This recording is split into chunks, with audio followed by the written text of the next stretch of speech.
Magandang gabi po mga kapatid. Salamat po sa Panginoon sapagkat ngayon pong huling Miyerkules ng gabi ng November ay magkakasama po tayo dito sa midweek praises, preaching, and prayers. Salamat sa Panginoon sa patuloy po na kalakasang pinagkakaloob niya sa bawat isa. Kung kaya at tayo po ay narito para atin pong muling alalahanin ang kabutihan ng Diyos sa atin, pag-aralan po ang kanyang salita at magpanalanginan po tayo. Patuloy natin ipag-pray ang ating pong mga kalusugan. Mag-ingat po tayo sapagkat marami po ang may mga karamdaman ngayon. Kung mapapansin niyo po, ang aking boses ay kakaiba kaysa dati ay sapagkat meron po akong cough and cold sa oras na ito. Pero salamat sa kalakasan na kaloob ng Panginoon na sa kabila ng parang may mga hindrances ay meron po tayong pagkakataon at kalakasan na magbahagi ng kanyang salita. Kaya mga kapatid, again, patuloy nating ipag-pray ang bawat isa, lalo na po ang ating pong mga kalusugan. So ngayon pong gabi mga kapatid, ay atin na pong buksan ang ating pong mga Bibles sa 1 Samuel chapter 2 verse 1. 1 Samuel chapter 2 verse 1. Ang sabi po dito, Then Hannah prayed and said, My heart rejoices in the Lord my horn is lifted high. My mouth boasts over my enemies, for I delight in your deliverance. Pagpalain po ng Panginoon ang pagkabasa ng kanyang salita, tayo po ay manalangin. Panginoon, salamat po sa pagkakataong ito na kami po ay magkasama-sama ulit. Salamat sa inyong pagsustain sa amin sa buwang ito ng November. Salamat po sapagkat magkakasama kami ngayong huling Miyerkules ng gabi ng buwang ito. Tunay po, Panginoon, na ikaw ay dakila, ikaw, Panginoon, ay mabuti, ikaw, Panginoon, ay tapat sa amin. Kaya, Panginoon, sa aming pag-aaral ngayon pong gabi, ikaw po ang manguna at magturo sa amin, Panginoon. Patuloy na ingatan mo ang amin pong mga kalusugan, Lord, at bigyan kami ng kalakasan. Ito ay aming dalangin sa pangalan ni Jesus. Amen. Sa atin po na mahilig sa sports, maglaro at saka manood, naranasan nyo na po ba na kayo po ay makapaglaro or kayo ay nanonood na yung team na inyo pong sinusuportahan or sinasalihan ay matatalo na? Sa basketball, pagka malaki na ang lamang ng kalaban, madalas yung mga nanonood ay unti-unti nang umaalis at umuuwi. Di po ba? Sapagkat in their minds, mathematically, ay talo na yung kanilang team. Pero sa hindi mo maipaliwanag, hindi mo inaasahang pangyayari, ay nanalo pa rin sila. Na-experience yun na po ba yun? Yung ay naglalaro, kayong lahat ay naniniwalang talo na. Pero, again, sa hindi mo inaasahang pangyayari, nagkaroon ka ng chance para maipanalo yung laban. Napakasarap ng pakiramdam nun, di po ba? Naranasan ko po yan nung ako po ay nag-aaral sa Bible School. Ako po ay mahilig maglaro ng volleyball noon. Pero dahil sa mabigat na po ako at mayroong injury na sa tuhod, hindi na po ako makapaglaro. Pero noon po ako po ay estudyante pa, ay yun po, yung kalaban namin ay 1 point na lang, champion na sila. Kami, 3 pa ang hahabulin na puntos, para manalo. Pero yun nga, naglaro lang kami, at sa kahuli-hulihan, sa awa ng Diyos sa amin, kami po ay nanalo. Kami pa ang nag-champion. Kaya talagang hindi ko po malilimutan ang pangyayaring yun. Ang ating pong pag-aaralan ngayon pong gabi, ito po ay tungkol sa isang babae ulit, na nanalangin. Na ang kanya pong asawa, na si Elkanah, ay meron pong 2 asawa. Si Penina at saka itong babaeng ito na si Hannah. Si Penina, siya po ay maraming anak. At according po dito sa verse 8, sa last part, Don't I mean more to you than 10 sons? Sapagkat itong si Penina, ayun niya ang nakalagay dito, maraming anak. At yun niya sinabi dito po ni Elkanah na marahil ay 10 ang anak nitong si Penina. Pero itong si Hannah ay walang anak. Okay na po sana yung sitwasyon nila. Kaya lang, itong si Penina, ang sabi po dito sa verse 3, Year after year, this man went up his town to worship and sacrifice to the Lord Almighty at Shiloh, where Hophni and Phinehas, the 2 sons of Eli, were priests of the Lord. Verse 4, Whenever the day came for Elkanah to sacrifice, he would give portions of the meat to his wife Penina and to all her sons and daughters. But Hannah, he gave a double portion because he loved her and the Lord had closed her womb. So dito po, makita natin yung difference ng treatment ni Elkanah doon sa kanyang dalawang asawa, na every time na sila po ay pupunta sa bayan, sa templo para mag-alay, yun po kasi after na sunugin yung mga hayop na yung dinala, ay inyo pong kakainin yun. So, ang ginagawa ni Elkanah, binibigyan niya ng karampatang bahagi, yung kanyang asawang si Penina at saka yung kanilang mga anak, na babae at lalaki. Pero dito kay Hannah, doble ang kanyang binibigay sapagkat mas mahal niya itong si Hannah. At itong si Hannah, ang sabi dito, ay walang anak sapagkat sinira ng Panginoon ang kanyang sinapupunan. At ang reaction po dito ni Penina, yung isang asawa, parang sila ay magka-rival. Ang sabi sa verse 6, "And because the Lord had closed her womb, her rival kept provoking her in order to irritate her." So yung isang asawa ni Elkanah ay laging iniinis, pinagtatawanan marahil, itong si Hannah dahil nga wala siyang anak. At makikita po natin dito, na dito sa verse 7, "This went on year after year. Whenever Hannah went up to the house of the Lord, her rival provoked her till she wept and would not eat." So grabe, Grabe po ang labanan ng dalawang babaeng ito. Kaya napakahirap talaga at hindi dapat na merong dalawa kang asawa. Isa lang. Sapagkat makikita talaga natin dito na wala kayong katahimikan. Hindi magiging masaya ang inyo pong pagsasama. Okay? Kaya yan ang utos ng Panginoon. Isa lang ang asawa dapat. Okay? So, sa punto pong ito, kung titingnan natin, medically speaking, scientifically speaking, talo na itong si Hannah, sapagkat ang sabi dito, God closed her womb. Okay? So, ibig sabihin, hindi na talaga siya manganganak.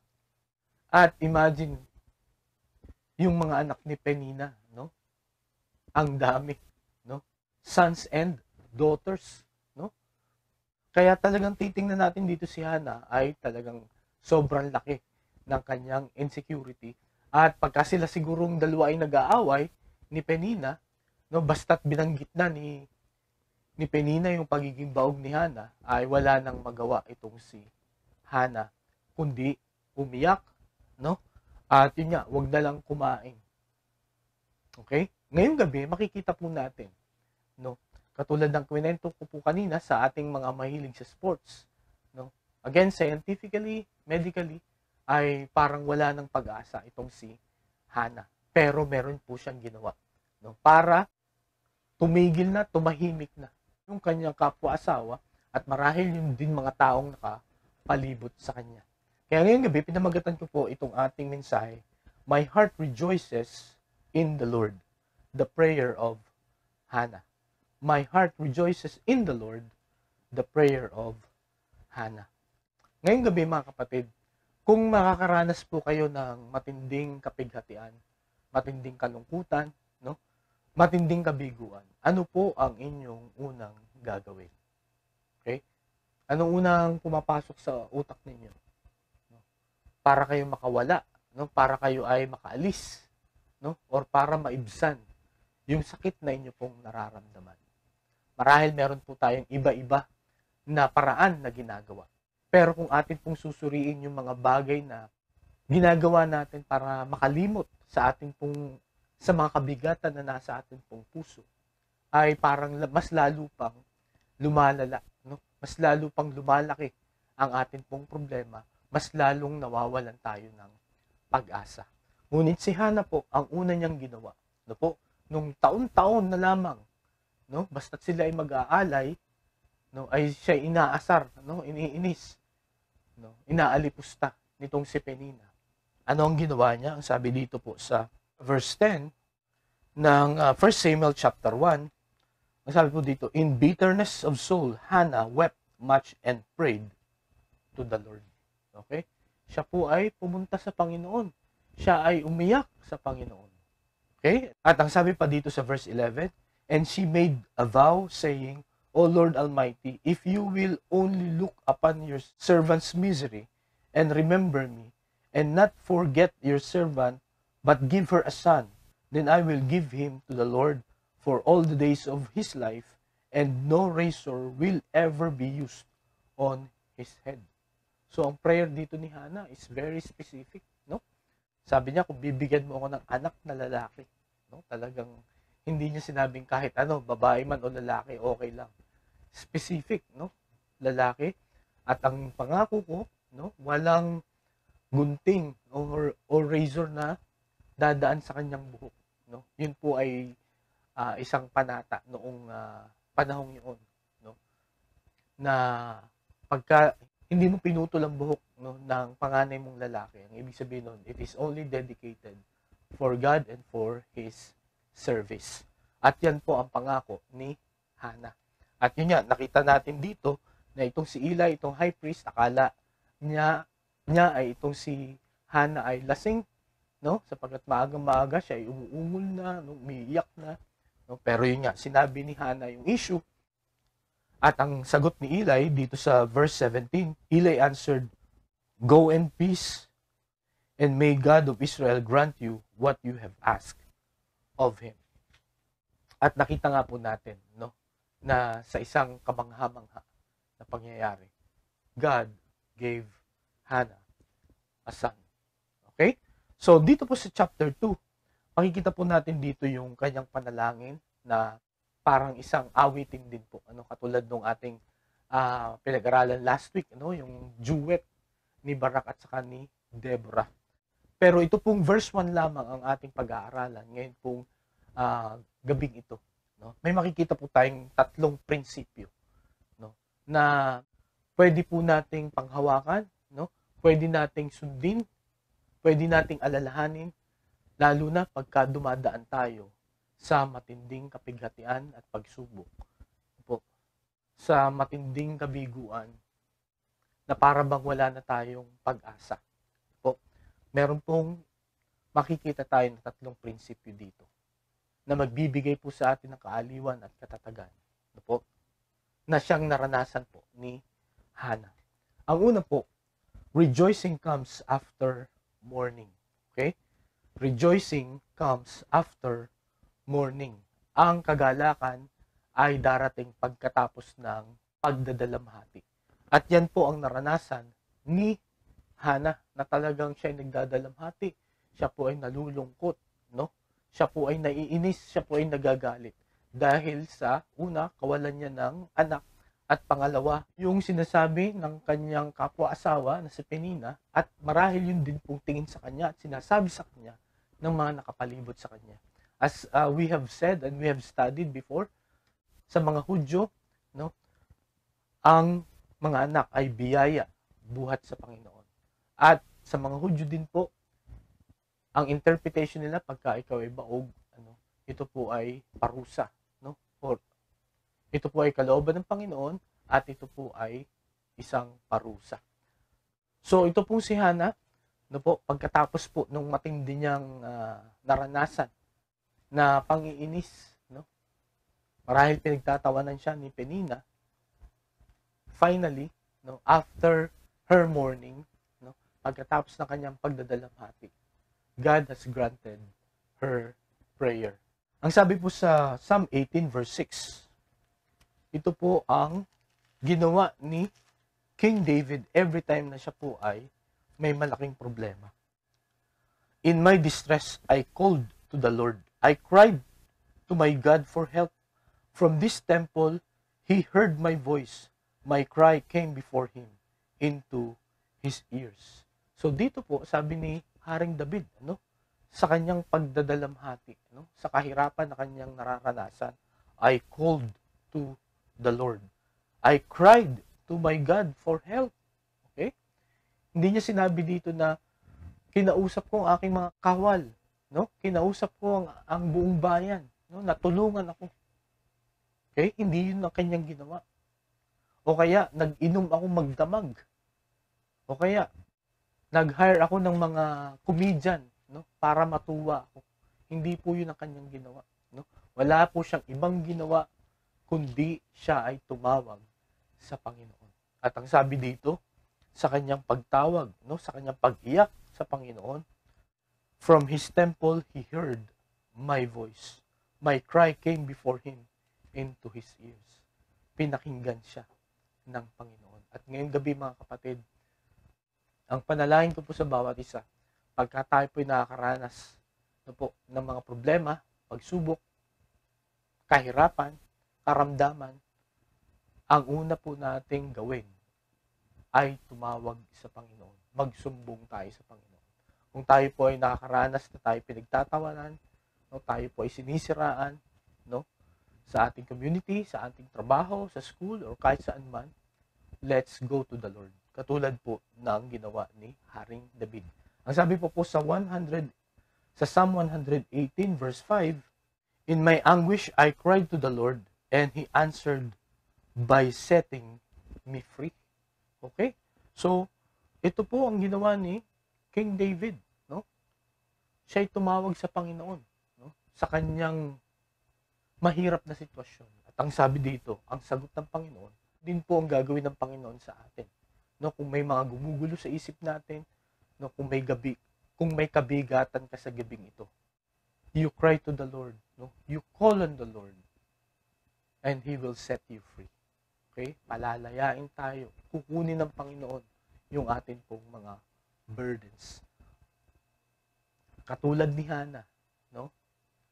Rejoicing comes after mourning. No? Later on, kung tayo po ay patuloy na tatawag, hihingi ng tulong sa Panginoon. Ito pong kapighatian, itong kalungkutan, ito pong sakit, no? Karamdaman na ating nararanasan will turn into rejoicing. No?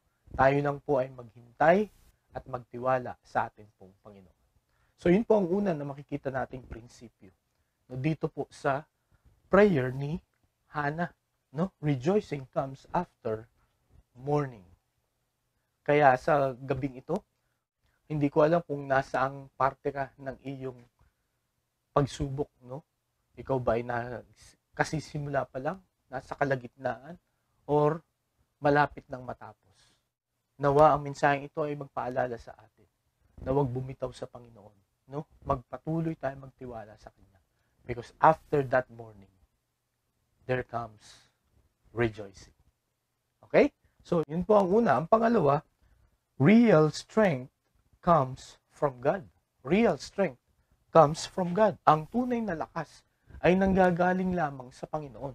Ang sabi po dito sa 1 Samuel chapter 2 verse 1, sa second part, in the Lord my horn is lifted up. No, in the Lord my horn is lifted up. Ano ba yung horn dito?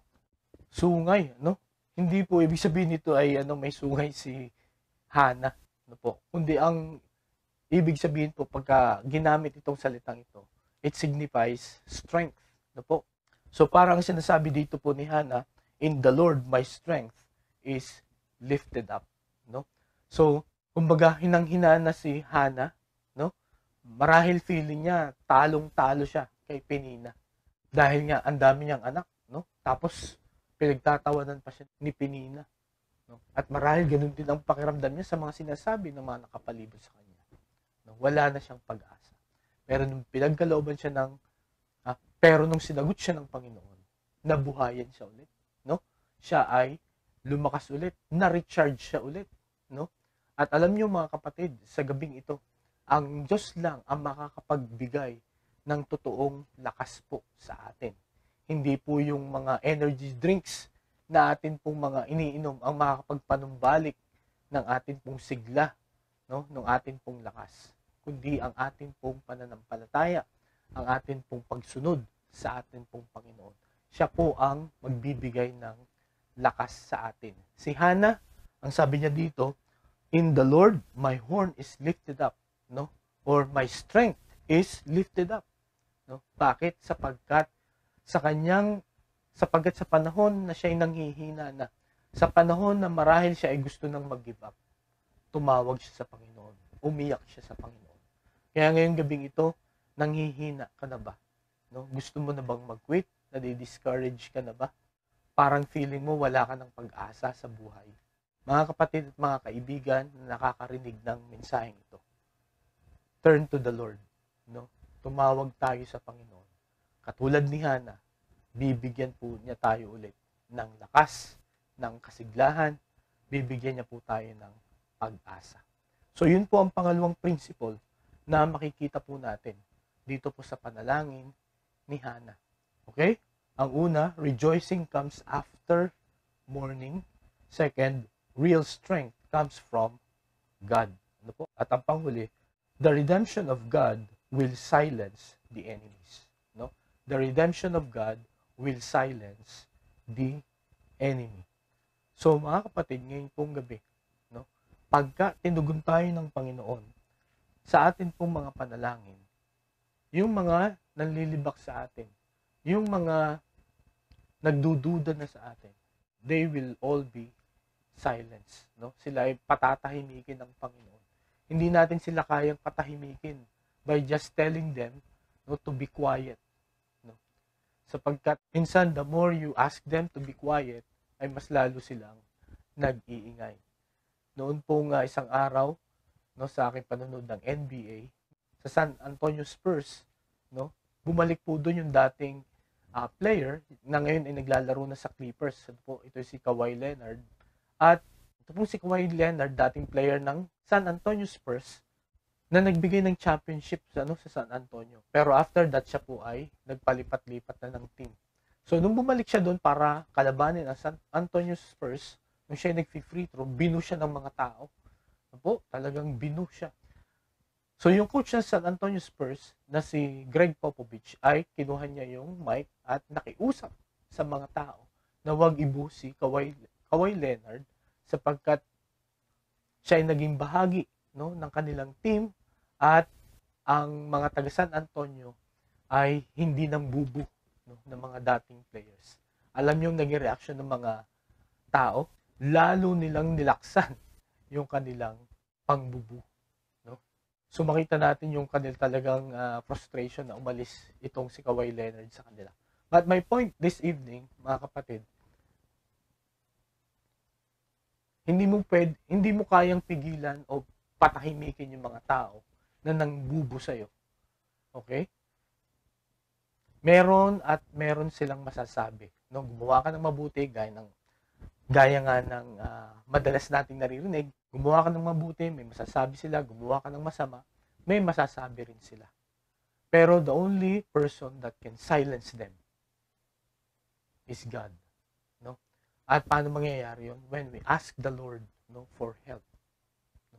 The Lord will redeem us. Yan po ang mababasa natin dito sa last part ng 1 Samuel chapter 2, verse 1. Sabi niya, my mouth boasts over my enemies, for I delight in your deliverance. Okay? So, itong pong si Hana, malungkot na malungkot siya, lulugo-lugo siya before. No? Pero tumawag siya sa Panginoon at sinagot siya ng Panginoon. Ang sabi niya dito, my mouth boasts over my enemies. Sa ibang translation, no, siya ay ngumiti ng malaki. No? Parang yung isang kasabihan na ngiti na hanggang tainga. No? Bakit? Sapagkat sinagot siya ng Panginoon. At ang sabi dito, for I delight in your deliverance, sapagkat ako ay nagalak, natuwa ako sa iyong pagliligtas.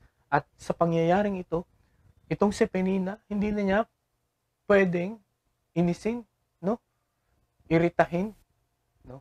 Pagtawanan itong si Hana. At ganun din yung mga tao na nakapalibot sa kanya. At mas nakakamangha ito, no? Mas matatahimik sila sapagkat itong si Hana, no, yun nga, medically speaking, siya ay baog. Pero sa kamanghamanghang kapangyarihan ng Panginoon, sa makapangyarihang tugon ng Panginoon kay Hana, nagkaroon po siya ng anak. Diba? Mas nakakabilib yun. No? At yan po ang gagawin sa atin ng Panginoon. Every time na pagka tayo po ay may kabigatan sa ating pong buhay, tayo ay tatawag sa Kanya. No? He will always deliver. He will deliver us. No? He will silence our enemies sa pamamagitan ng redemption or deliverance ng Panginoon sa bawat isa. Ngayong gabi, mga kapatid, napakaganda ng pangalan na ibinigay ni Hannah sa kanyang anak. Ang pangalan nito ay Samuel, na ang ibig sabihin po, heard of God or the Lord answered my prayer. So, ang salita palang Samuel or pangalang Samuel, ang ibig sabihin nun ay dininig ako ng Panginoon. At ngayong gabi, kung tayo po ay tatawag sa Panginoon, tayo ay laging magpapasalamat sa Panginoon. Katulad ni Hannah, naranasan niya yung pangalang Samuel. At ganun din po tayo, mga kapatid. Yan po ang kasiguruhan na ipinangako ng Panginoon sa bawat isa sa atin. That every time we call on the Lord, He will always answer us according to His will. We will also experience Samuel. Tayo po'y manalangin. Panginoon, salamat po sa paalala ng inyong pong salita. Salamat kay Hannah, hindi po siya nag-give up. Kahit na siya po ay marahil ay nadi-discourage na, siya po ay malapit na ma-convince na talagang hindi mo na siya bibigyan ng anak at marahil ay unti-unti na siyang naniniwala kay Penina at sa ibang mga tao. Pero salamat, Panginoon, na sa kabila ng mabigat na pusong ito, sa kabila ng kanyang kapighatian, pinili niya na tumawag sa inyo. Dinalan niya sa inyo ang kanyang kabigatan. At katulad ng inyong pangako, kami inyong tutugulin, inyo pong kukunin ang kabigatan ng puso namin, palalayain, Panginoon, kami. Sa gabing ito, Panginoon, kung meron kaming kapatiran sa oras na ito o kaibigan na may kabigatan, Lord, tulungan mo sila na maalala ang mensaheng ito. Tulungan mo silang tumawag sa inyo. At patunayan mo, Panginoon, sa kanila, na totoo ka sa iyong pangako. Na pagka tumawag ka, tutugon ka, Panginoon. Salamat po sa gabing ito. Nawa ay ang pagpapala mo ay patuloy naming maranasan and help us to be channels of blessings. Thank you, Lord. Ito po ang aking dalangin sa pangalan ni Jesus. Amen. Maraming salamat po sa inyong pakinig. Pagpalain po tayo ng Panginoon at magandang gabi sa bawat isa.